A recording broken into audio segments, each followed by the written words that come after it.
मैं सोच के क्या रखता हूँ वो हो क्या जाता।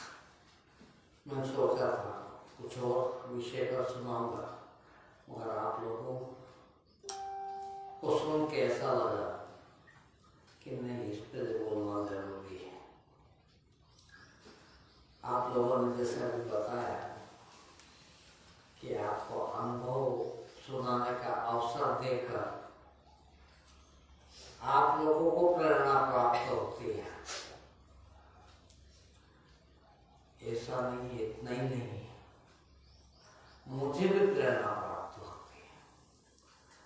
मुझे क्या बोलना चाहिए, आप लोगों को क्या बताना चाहिए, ये पता लगता है। आप लोग जब बोलते हैं तो मुझे ये ध्यान में आता है कि ये गलतियां होती है और ये गलतियां हैं विचारों में, इसलिए मुझे इनको पहले सुधारना चाहिए। तो यहाँ मेरा शुरू होते होते भी मेरा प्रवचन का विषय बदल जाता है। अब मैंने सोच के रखा था कि मैं क्या बोलूँगा, किंतु अब मुझे ये करना पड़ रहा है कि ये बोलूँ ज़्यादा अच्छा है। आप मैं बार बार कहता हूँ, अज्ञानता केवल जरा सी है, एक ही है, सब है, और ज्ञान भी जरा सा। अज्ञानता ये कि हमने जो संसार से सीखा है, संसार ने जो बताया है उसको सच मान लिया, ये अज्ञानता है। हम ज्ञान क्या है ये हम अपने भीतर देखें।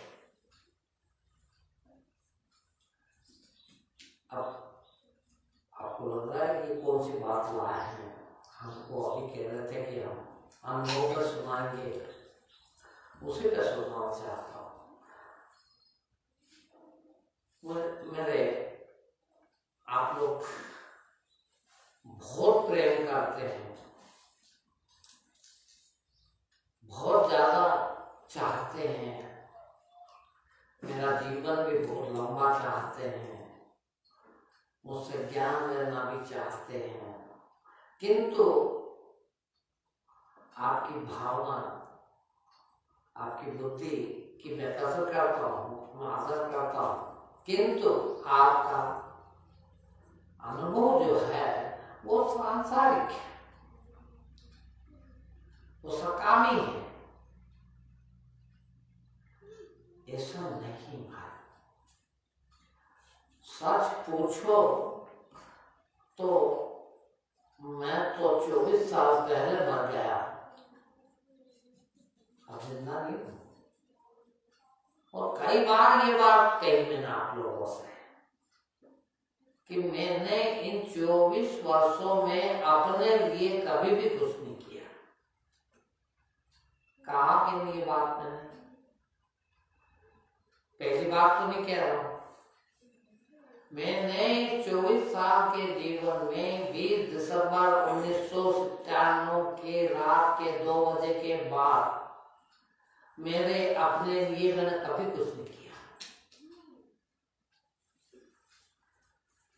फिर भोजन अपने लिए क्यों छोड़ो, फलाहार अपने लिए क्यों करो, ये नहीं सोच पाए आप लोग।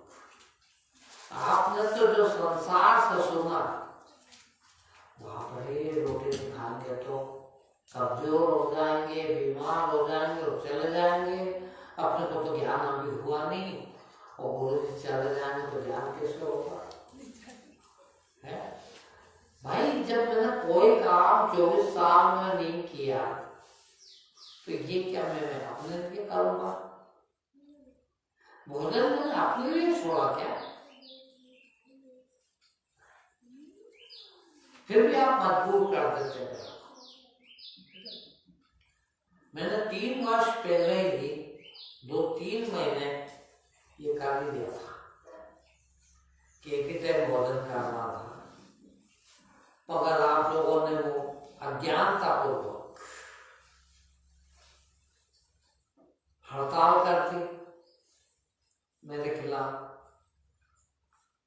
अस्पताल गया था, कुछ कारणवश मेरे को तकलीफ हो गई थी। आप क्या समझे कि भूखे रहने से तकलीफ हुई, और गुरु जी भूखा नहीं रहना चाहिए। हम भी नहीं खाएंगे, आज से एक टाइम नहीं खाएंगे। मैं भी थोड़ा भावुक हो गया, मैंने फिर शुरू कर दिया। किंतु ऐसा नहीं है बहनों भाइयों, मैंने ये अनुभव किया कि अधिक जीने के लिए भी आपने सुना कि भोजन कम तो जीवन डबल, भोजन आधा जीवन डबल।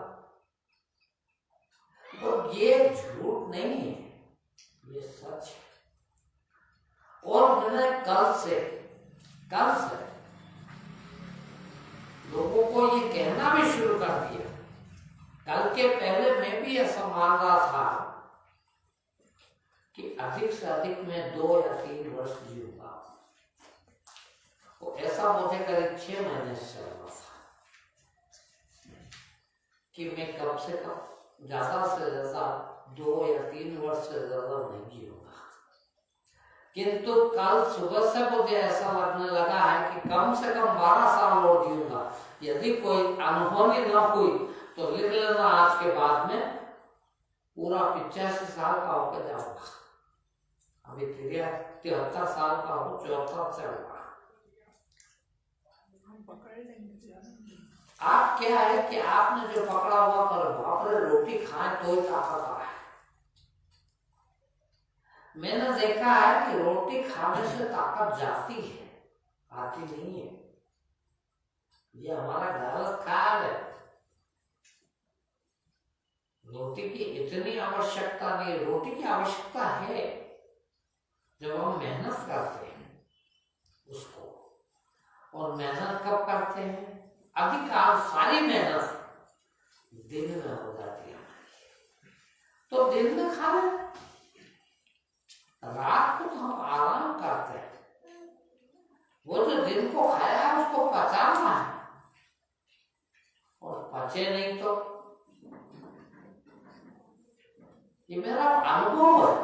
और हम जो भी बोलते हैं वो सिर्फ अनुभव से बोलते हैं।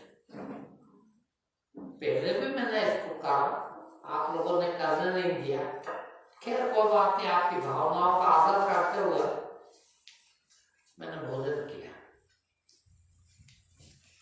किंतु मुझे फिर ऐसा लगा कि नहीं, आप लोगों ने देखा होगा, आप लोगों को धर्म वालों की तरफ से, जो धर्म जानते हैं उनकी तरफ से बताया जाता है कि उपवास करना चाहिए। ऐसा तो नहीं कहा होगा, ये भी उनका अनुभव रहा होगा। उपवास करना चाहिए और उपवास में फलाहार करना चाहिए। देख, मैंने अनुभव करके देखा इसको, कि अनुभव करने से ये लगा कि जीवन भर, ये नहीं हफ्ते में 1 दिन की, महीने में 1 दिन की, महीने में 2 दिन के ना, जितना अधिक उपवास होगा उतना अधिक स्वस्थ रहेंगे।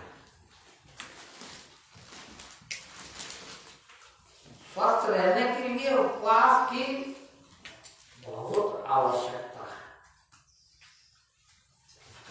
भोजन करने की उतनी आवश्यकता नहीं है जितनी उपवास करने की आवश्यकता है। और मैंने 4 साल पहले एक लंबा उपवास किया था, पहली बार जीवन में। भोजन ही नहीं किया, और तभी मेरा को यह अनुभव हुआ। और उसके बाद ही मैंने एक टाइम का भोजन किया था, ये 3 वर्ष पहले। आप लोगों के आग्रह और भावनाओं को देखते हुए आपके हड़ताल पर मेरे को झुकना पड़ा और फिर 2 टाइम भोजन किया। आज मुझे यही लोग नहीं, जहाँ जहाँ भी लोग मुझे चाहने वाले हैं वो सबकी चिंता विचारों की, और इसी वजह से आज मैंने सोचा कि कम से कम आप लोगों की ये चिंता दूर हो जाए, इसलिए ये प्रवचन में आपकी उस चिंता के कारण दे रहा हूं। रोटी खाने के बजाय भूखा रहना ज्यादा फायदेमंद है, और भूखा भी ऐसे नहीं। यदि हम फलाहार करते हैं, फलाहार यानी ये नहीं, ये तो मैंने वो फलाहार भी देखे हैं, हलवा बना के खा रहे हैं, पूड़ी बना के खा रहे हैं, सब्जी बना के खा रहे हैं, खिचड़ी बना के खा रहे हैं। ये फलाहार, फल जो फल वृक्ष में लगते हैं, जो वनस्पति से आता है, वो फल सीधा। और ऐसी बात नहीं है कि मैं भोजन नहीं करूं तो भूखे मरता हूं, नहीं। मैं सुबह फलाहार करता हूं, शाम को फलाहार करता हूं, सिर्फ दोपहर को भोजन करता हूं। रोटी जिसको कहते हैं अनाज, दोपहर करता हूं, वो काफी है शरीर के लिए। और मैंने ये अनुभव किया, आज मुझे ये जो मैं कह पाया हूं कि अभी मैं 12 साल और जीऊंगा, ये केवल मेरे अनुभव से कह रहा हूं, मैं अंदाज नहीं लगा रहा। यदि कोई अनुभवी नहीं हुई तो मैं निश्चित 12 साल या उससे भी अधिक जीऊंगा। और जीऊंगा किसके लिए? भाई मैंने तो कहा आपसे कि मैं 20 दिसंबर 1997 की रात के 2 बजे मर चुका हूं। उस दिन से आज तक 1 मिनट को मैं अपने लिए नहीं जिया, तो किसके लिए जी रहा हूं? आप लोगों के। और ये 12 साल और जीऊंगा, ये किसके लिए? आप लोगों के लिए। गुरु जो है वो केवल शिष्य की दौलत होती है, शिष्य की संपत्ति है। मैं तो सिर्फ इसकी भी सेवा, आपकी सेवा कर रहा हूं। मैं कई बार इस पर प्रवचन कर चुका कि मैं भोजन भी अपने लिए कभी नहीं किया इन 24 सालों में। भोजन भी करता हूं तो आप लोगों के लिए। जीऊंगा तो मुझे कौन से शादी करना, बच्चे करना, उनकी शादी करना, संपत्ति बनाना, नौकरी करना, दुकान करना, क्या करना? क्यों जीऊं? मैं तो उसी दिन मर चुका, और उस दिन मैंने डिक्लेयर किया, ये चिल्ला चिल्ला के कहा है कि मैं आज मर गया हूं, और आज के बाद कभी भी अपने लिए कोई काम नहीं करूंगा। और मैं रोज हर प्रवचन में ये बात कहता हूं करीब करीब कि मैंने आज तक 24 साल में कोई भी काम अपने लिए नहीं किया। कभी एक पैसा नहीं कमाया, कभी एक पैसे का काम धंधा नहीं किया, कभी मेरे घर के लिए, परिवार के लिए, बच्चों के लिए कुछ नहीं किया। जो भी किया वो सब मेरे बच्चे, सारी दुनिया के, ये नहीं कि खाली मेरे शिष्य। ये हर गुरु का, हर ज्ञानी का, हर धर्म जो आदमी धर्म में जीता है उसका ये कर्तव्य है कि वो केवल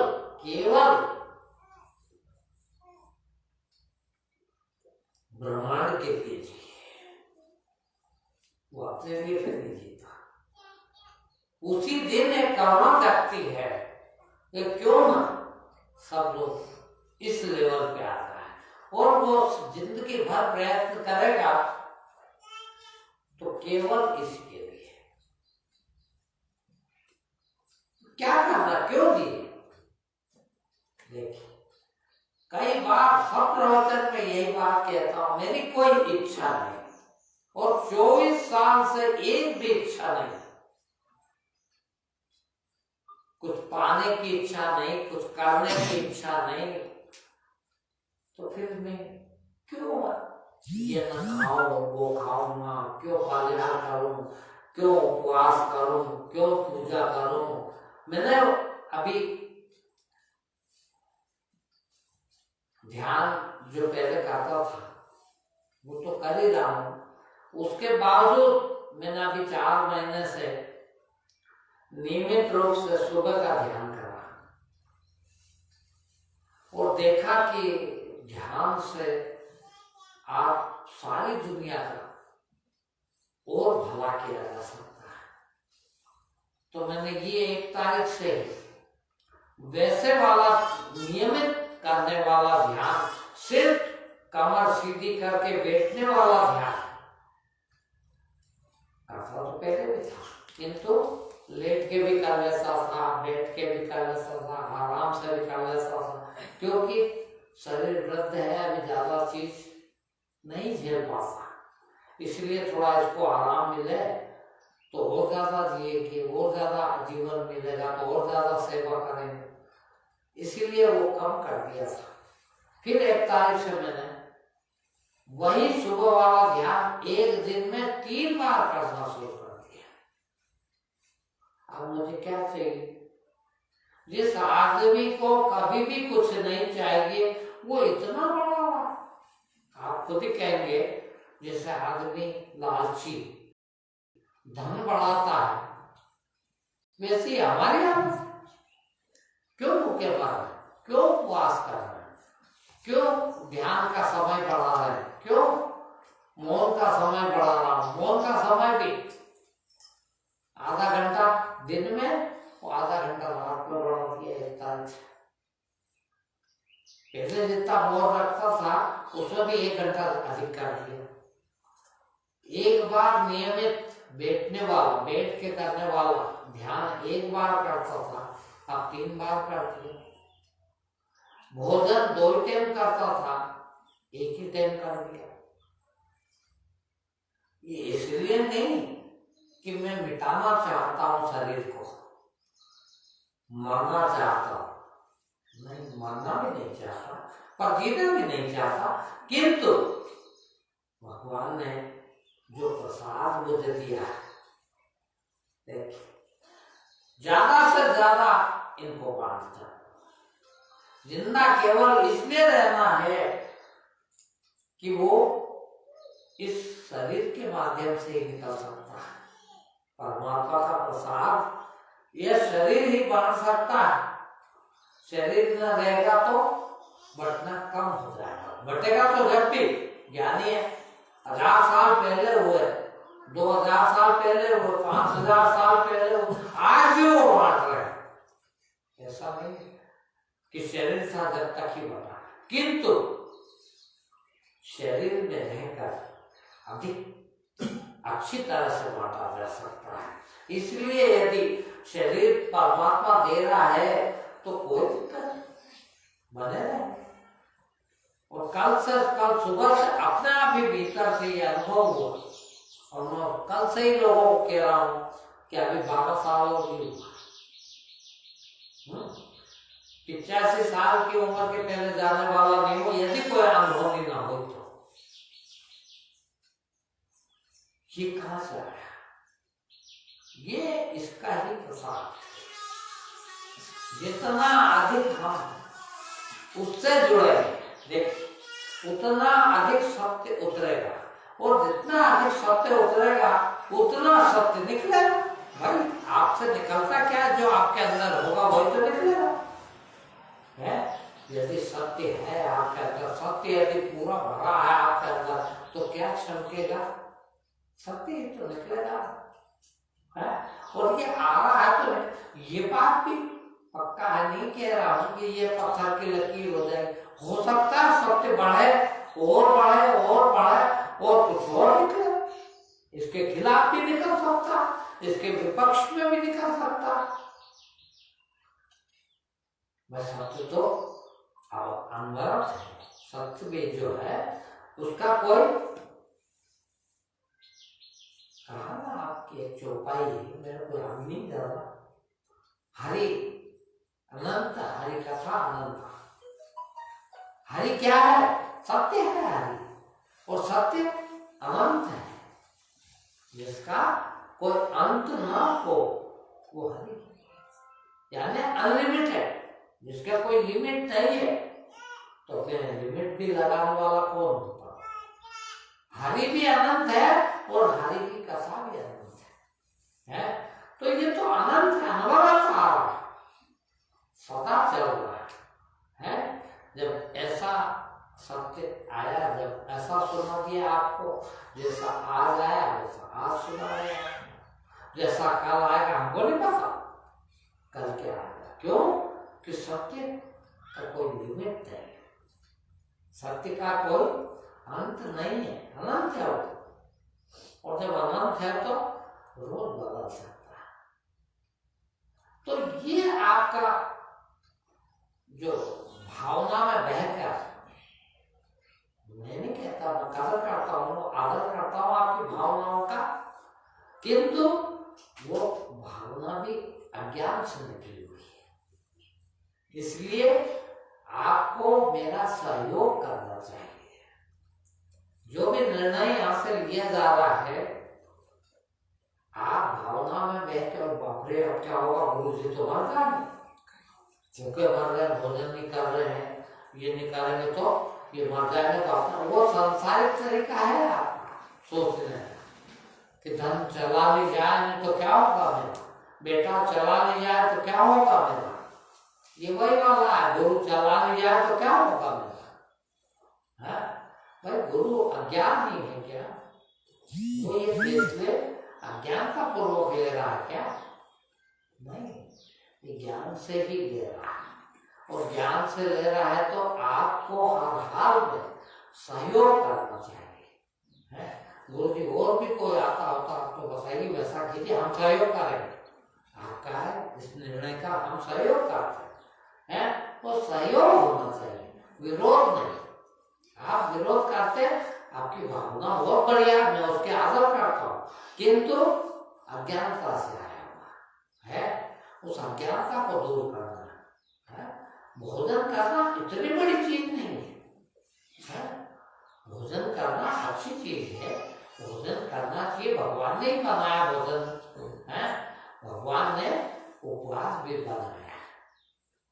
आपको बताऊं ना, मैं अपना अनुभव कह रहा हूं, मैं जितना अभी ये 1 तारीख के बाद जितना अच्छी तरह से सो पा रहा हूं, नींद, इतनी अच्छी नींद मुझे जिंदगी में कभी नहीं है। क्या होता है, आप भोजन करते हैं शाम को, भोजन करने के बाद और अक्सर शाम को आप हेवी डाइट, स्ट्रॉन्ग चीज खाते हैं, मिठाई खा लो, फलाना खा लो, और उसके पचाने में जो शक्ति लगती है, उस शक्ति के कारण नींद नहीं आती। जिन लोगों को रात को बहुत स्वप्न आते हैं, वो ध्यान दीजिएगा आज से, कि जिनको बहुत स्वप्न आते हैं, वो आज से शाम को हल्का भोजन लेना शुरू कर दे, उनके सपने बंद हो जाएंगे। सपना नहीं है, सपना कोई चीज होती नहीं है, ये जो 24 घंटे चलने वाले विचार जो है, ये हमको नींद में सपने दिखते हैं। और जब नींद गाढ़ी नींद ना होती है, ना गाढ़ निद्रा नहीं होती है, उस समय के विचार हमको याद रहते हैं, इसको हम स्वप्न कहते हैं। गाढ़ी नींद कब आती है? जब पेट में हल्का हो जाता। आपने क्या मान लिया, बाप रे रात को नींद नहीं आएगी, भोजन नहीं किया था, देखिए, और भोजन नहीं किया नींद नहीं आएगी, नहीं की आदत है और मान्यता खाली दिमाग की, बाकी आप बिल्कुल भोजन ना किए भी ये सोते हैं तो इतनी बढ़िया नींद आएगी आपको कि पता ही नहीं लगेगा कि नींद आएगी नहीं है? इतनी नींद आई, इतनी गाढ़ नींद आती है, ये मेरा अनुभव। और मैंने मेरे एक शिष्य से सीखा, देखना सबसे सीख सकते हैं। वो कई दिनों से भोजन नहीं करेंगे, दोनों टाइम फलाहार करती है, दोपहर को सिर्फ 2 रोटी खाती है, पूरी सूख गई, दुबली हो गई। दुबला होना अच्छी चीज है। ये मोटापा सबसे बड़ी बीमारी है। जो मोटे उनसे पूछो बेचारों से, वो दुबली इतनी हो गई है कि सुबह शाम दोनों टाइम दौड़ लगाती है। 55-56 साल की उम्र है, कम से कम मेरे को एकदम पक्का तो नहीं मालूम। इतनी उम्र में भी दोनों टाइम दौड़ लगाती है और रस्सी कूदती है, रोज इतनी कसरत करती है। मेरे को मजबूर हो गया अभी उसको कहना पड़ा कि तुम इतनी दुबली हो गई। मैंने पहले मना कर दिया था उसको, और मेरी हर बात मानती है। उसको मैंने बाल काले करने से मना करा कि क्या करना, अपने बुढ़ापा भगवान दे रहा तो इसका भी स्वागत करो, आने तो क्या बाल सब काले करना। पर मैं अभी उसको कहना पड़ा मजबूरी में, नहीं बाबा तुम काले करिए कर रहा है तो बहुत बुरी दिखती हो है। अब बेचारे क्या कि वो पूरी एक तो दुबली होती जा रही और दूसरा बाल भी सफेद होता जा रहा, एकदम बुढ़िया दिखने लगी, मगर शक्ति बहुत है। मैंने कहा शक्ति चाहिए आदमी को, दुबला क्या होता है ये नहीं, मोटा होना क्या है ये महत्वपूर्ण नहीं है, शक्ति होनी चाहिए। आज उसमें शक्ति कहते, तो उसको मैंने कहा उल्टा कहा, मैं यहाँ उल्टा बता रहा हूँ। उसको कहा कि आप दोपहर को 2 रोटी खाते हो, उसकी जगह 3 रोटी खाओ, 1 रोटी बढ़ा दो कम से, और कसरत जितनी करते हो उससे आगे कर दो। भाई सब चीज सम्यक होना जरूरी है। श्रीमद् भागवत गीता में लिखा यथोचित आहार विहार, यथोचित निद्रा, सम्यक आहार, सम्यक निद्रा, सम्यक श्रम। मेहनत भी जरूरत से ज्यादा कर लेंगे तो ठीक नहीं, मेहनत भी बिल्कुल नहीं करे तो भी ठीक नहीं। ठीक, जितना शरीर को लगती है उतने श्रम करना आवश्यक है, जितना शरीर को लगता है उतना भोजन आवश्यक है।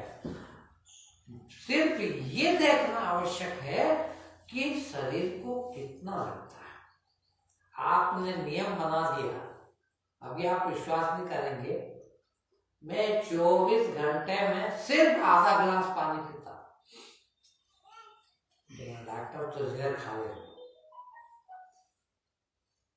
2 गिलास पानी उठ के पीता हूं, थोड़ा कुल वो अलग। इसके बावजूद 24 घंटे में सिर्फ आधा गिलास पानी। अब बताइए, आप तो कहेंगे फिर तो ये जिंदा ही नहीं रहना चाहिए, 4 लीटर पीना चाहिए और 8 लीटर पीना चाहिए और बड़ा स्वस्थ महसूस करता हूँ। बल्कि मैं करीब 5-6 गिलास रोज छाछ पीता हूँ, पानी वाले है। क्या है वो भी पानी तो है। अब इसको ये कहे कि नहीं पानी ही पीना चाहिए, आधा गिलास ही पानी पीता हूँ, ये ठीक नहीं है। भाई 5 गिलास छाछ पीता हूँ, 2 बार दिन में छाछ पीता हूँ, सुबह छाछ पीता हूँ, दोपहर को छाछ पीता हूँ है, और उसमें पानी है। तो वास्तव में हमको क्या खाना चाहिए, क्या पीना चाहिए, इसका जनरल सामान्य सिद्धांत नहीं होना चाहिए। अलग अलग सबके नियम, शरीर के नियम अलग अलग है। देखिए है, कोई को कौन सा चीज है, कौन सा चीज है, ऐसा नहीं होना चाहिए। फिर होना ये चाहिए कि सबसे पहले आदमी में ज्ञान होना चाहिए। ये किसी किसी ने लिख दिया, किताब में लिख दिया, कहीं में लिख दिया, उसको हमको नहीं मानना। वो उस समय के लिए लिखा, आज के लिए पक्का नहीं है। फिर क्या करना चाहिए, आज के लिए क्या करना चाहिए, ये आज का ज्ञान क्या कहता है।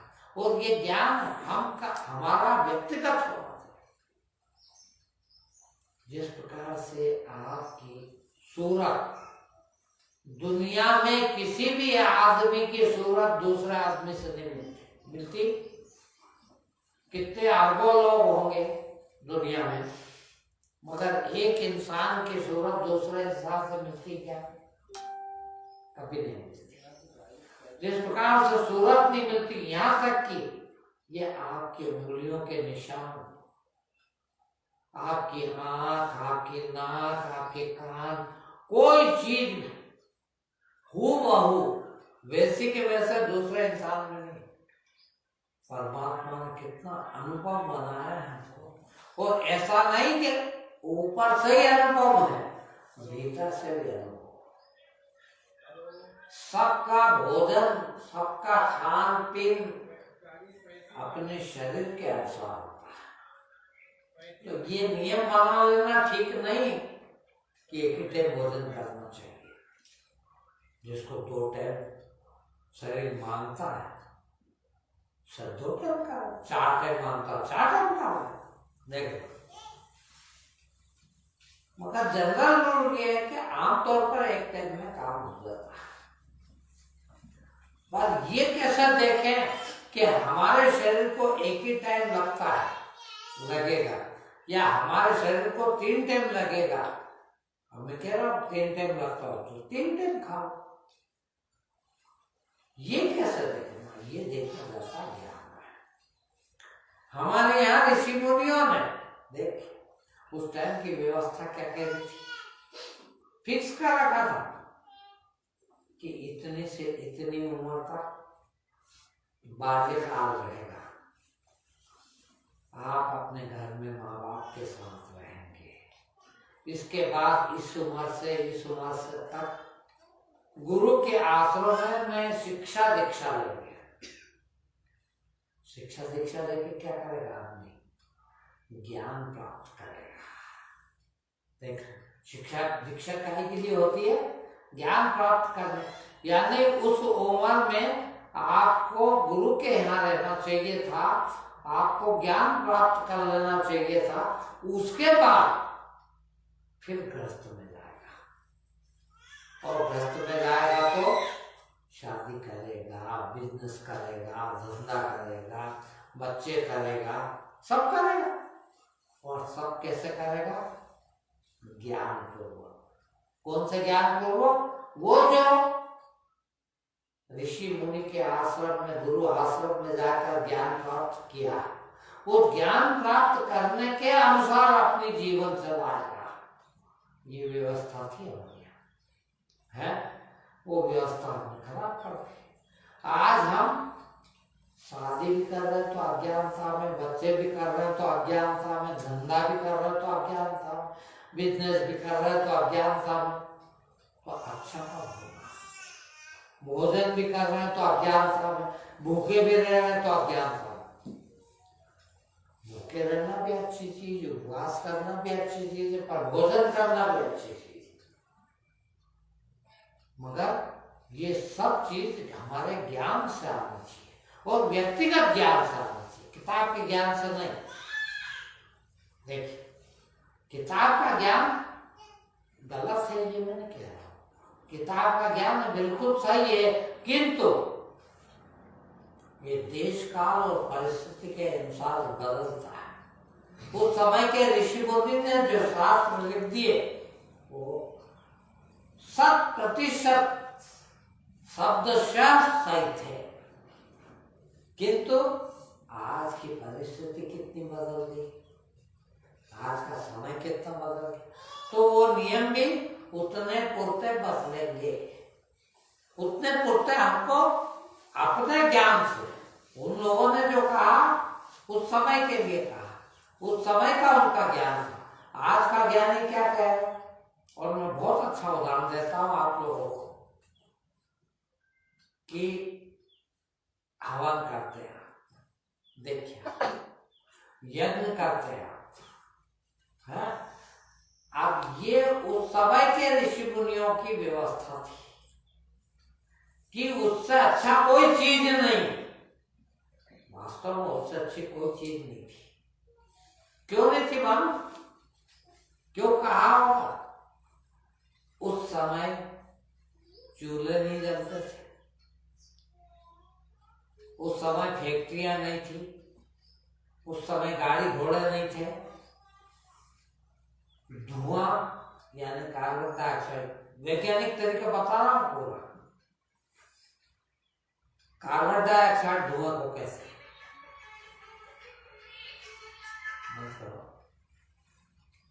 उस समय कार्बन डाइऑक्साइड वातावरण में नहीं होता था, और कार्बन डाइऑक्साइड ना हो तो ऑक्सीजन भी ना हो। सबको मालूम, सब पढ़े लिखे लोग हैं। कार्बन डाइऑक्साइड झाड़ पेड़ का ऑक्सीजन है, उनका प्राणवायु, तो ये वनस्पति वो लेते हैं और ऑक्सीजन छोड़ते हैं। ऑक्सीजन हम लेते हैं, ग्रहण करते हैं, और कार्बन डाइऑक्साइड छोड़ते हैं।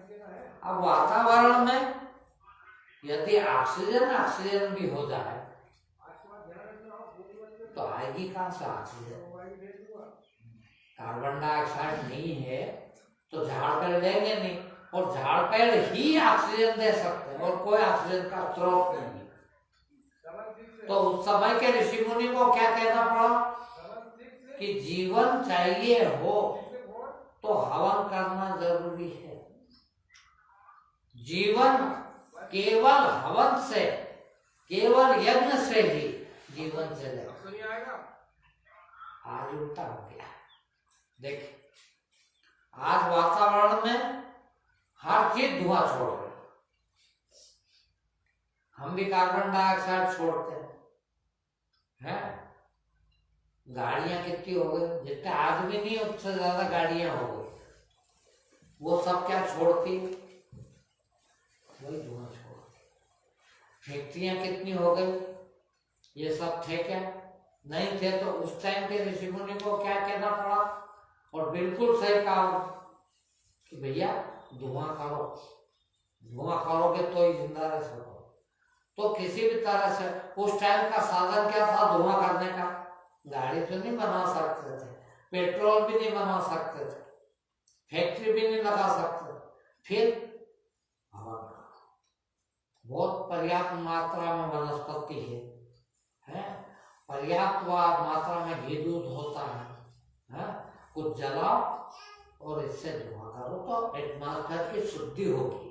देखिए, एक शब्द भी गलत नहीं है उसमें, किंतु वातावरण बदला, उतना पुरता हमको बदलना चाहिए था, और वो नहीं बदला है।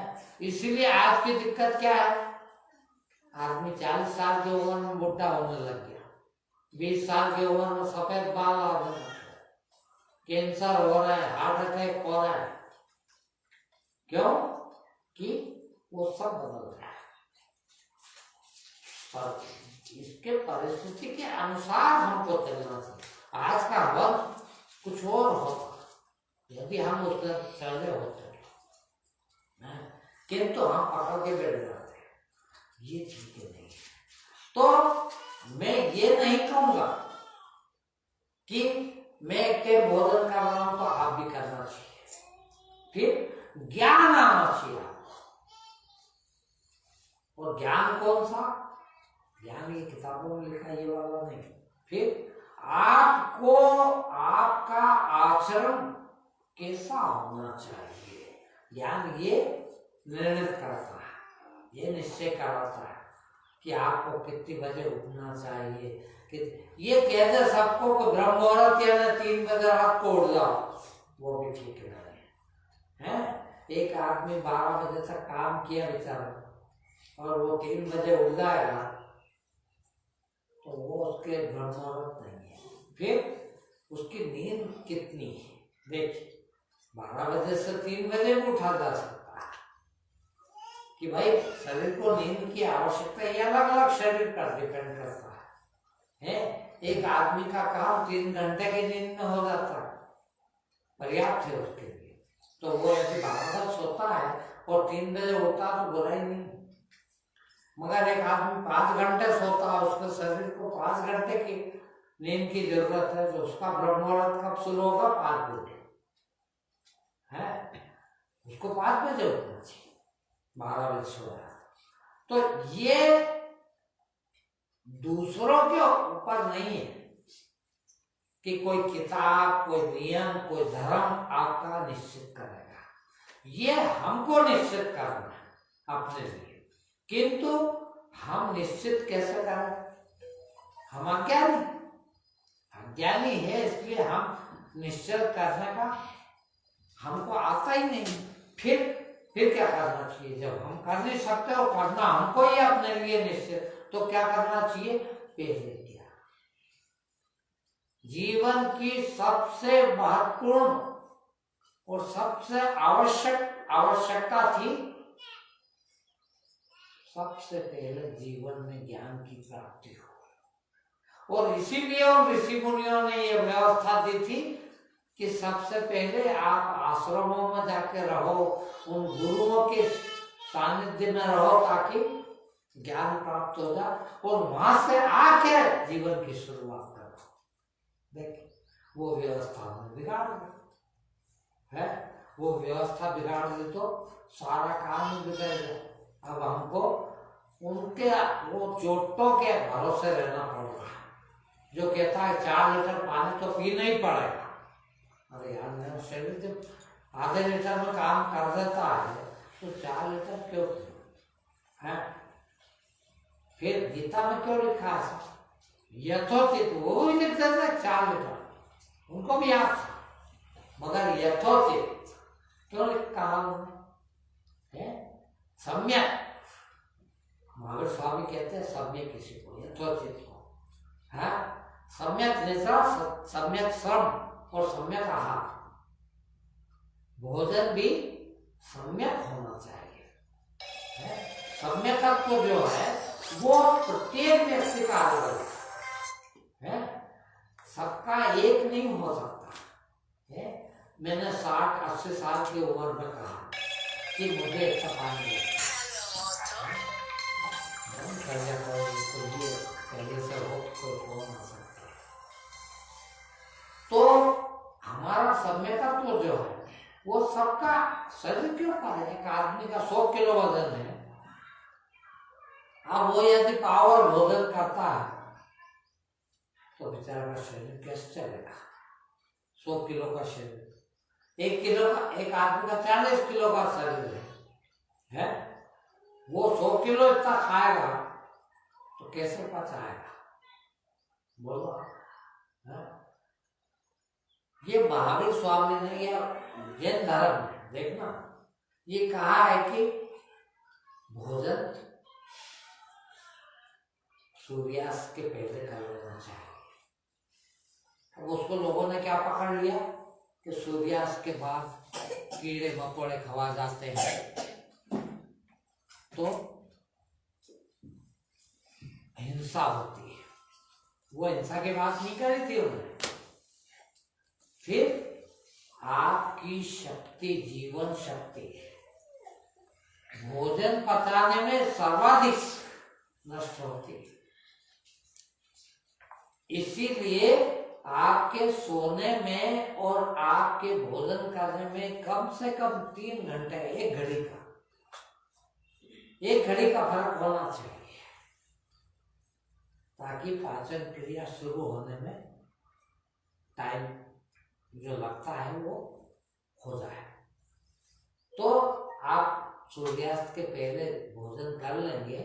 मान लो 7 बजे सूर्यास्त होता है तो 10 बजे यदि आप सोते हैं तो ठीक करते हैं। अब आप 10 बजे भोजन कर रहे हैं फिर सोओगे कब? एक चीज।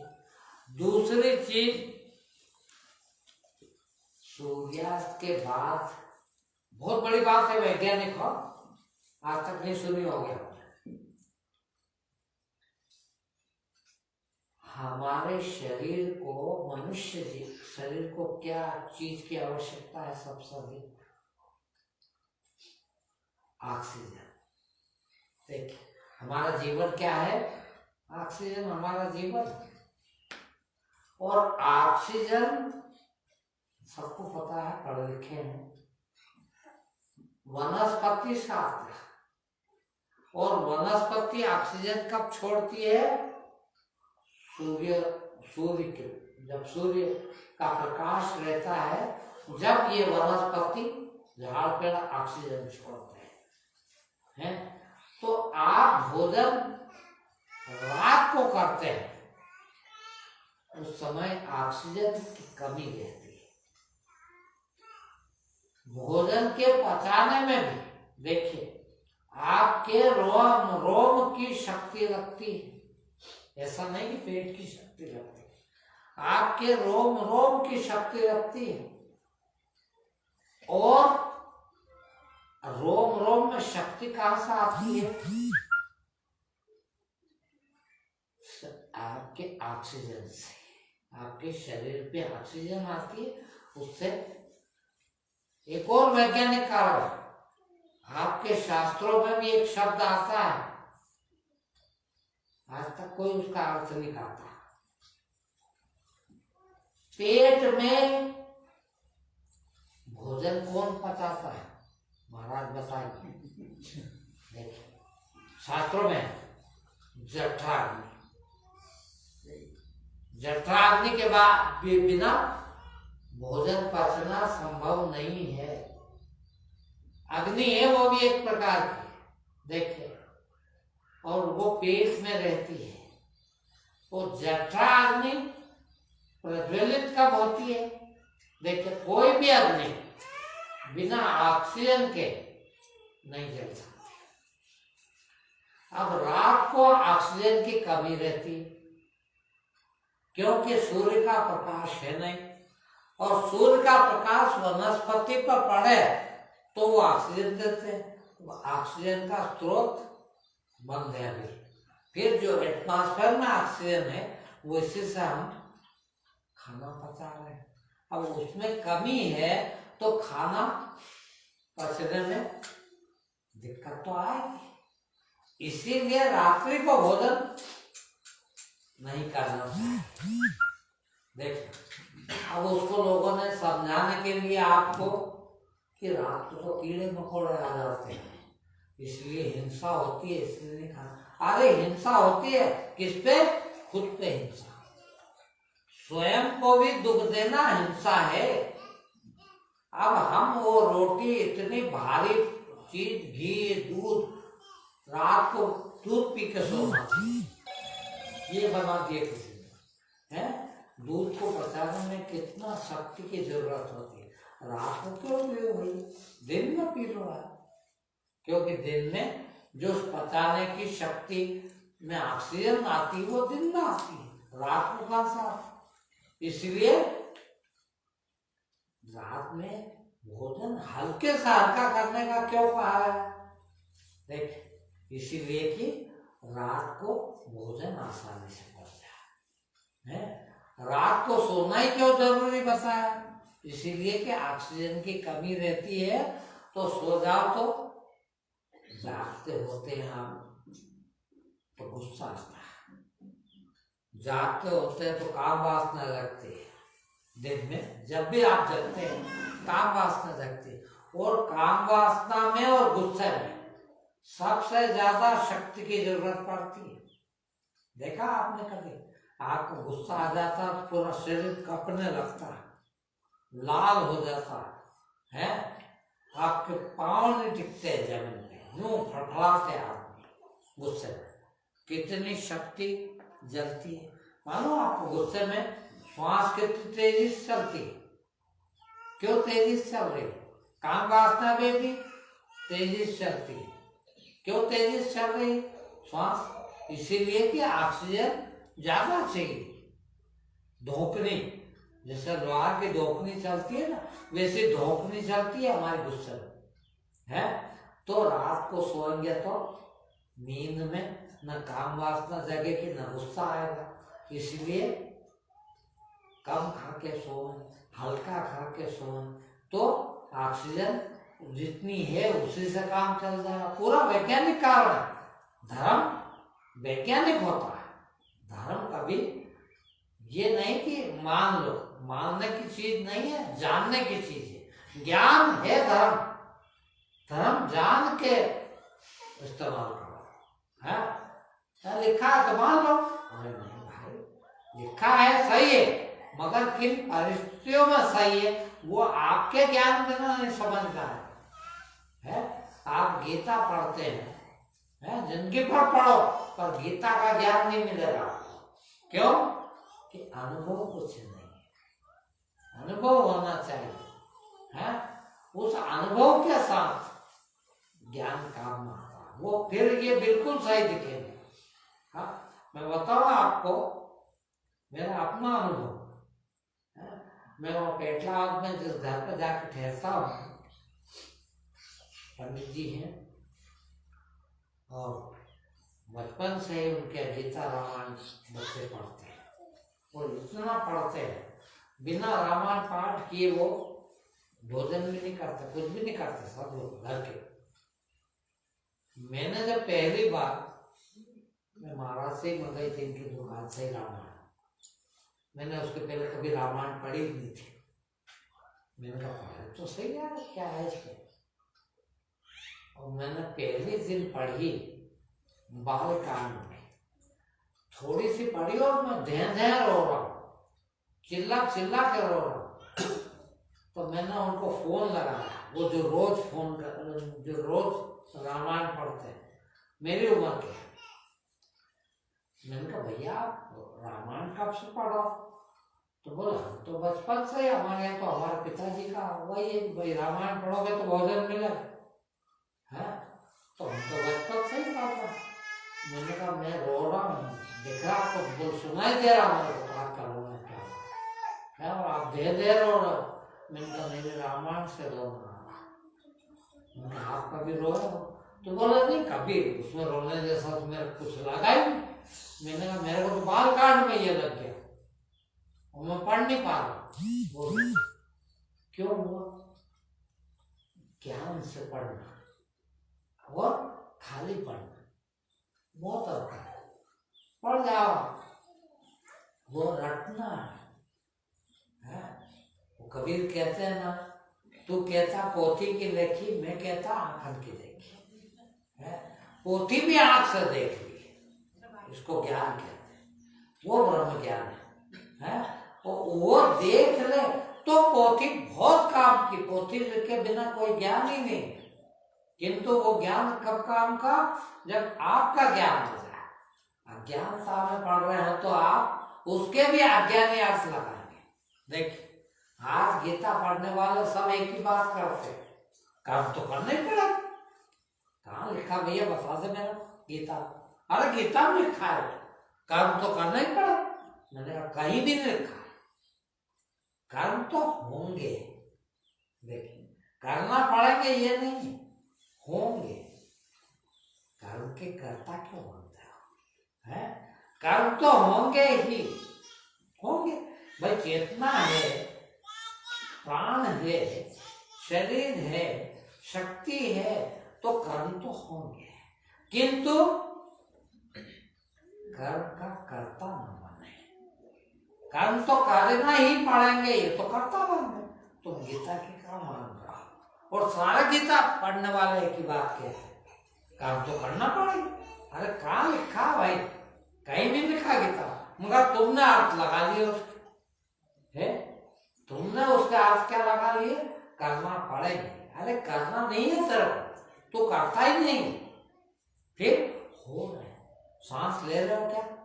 आप तो कहो कि हाँ ले रहे, मैं मेरी सांस नहीं लेता हूँ, तो दूसरा लेता क्या? नहीं मेरे भाई, यदि आप ले रहे हो तो मरोगे नहीं, कभी नहीं मरो। क्यों? मरते समय भी लेते रहे, फिर कैसे मरोगे? मरते हैं तो क्या होता है? सांस बंद होती, और क्या होता है? तो लेते रहे ना, मर जाओ जब भी सांस लेते रहे, कहाँ मारोगे? नहीं भैया, वो तो खुद ही बंद हो जाएगी, फिर उसी को तो कहते हैं मरना है। मरना उसी को कहते हैं। फिर तुम न मरते न जीते, फिर करता नहीं बस है। करता क्यों है? हो रहा, सांस चल रही है? भोजन पच रहा है। बोलिए, भोजन पचाना क्या तुम्हारे हाथ में है क्या पचाना? नहीं। फिर पच रहा। भोजन का पचना आपके हाथ में नहीं है, फिर भी पचता है? आपके हाथ में सीखो, ज्ञान आ जाए तो अब आपके हाथ में। क्यों? कि ज्ञान पूर्वक वही सम्यक भोजन है। ज्ञान पूर्वक भोजन करें, ज्ञान पूर्वक सोए, ज्ञान पूर्वक श्रम करें। सम्यक निद्रा, सम्यक आहार और सम्यक श्रम, ये तीन चीज आ रहा है जीवन में। और ये तीनों चीज ज्ञान शास्त्र, और ये तीनों चीज यदि है आपके ज्ञान तो आपका कोई भी काम जिंदगी में कभी बिगड़ेगा नहीं। हर काम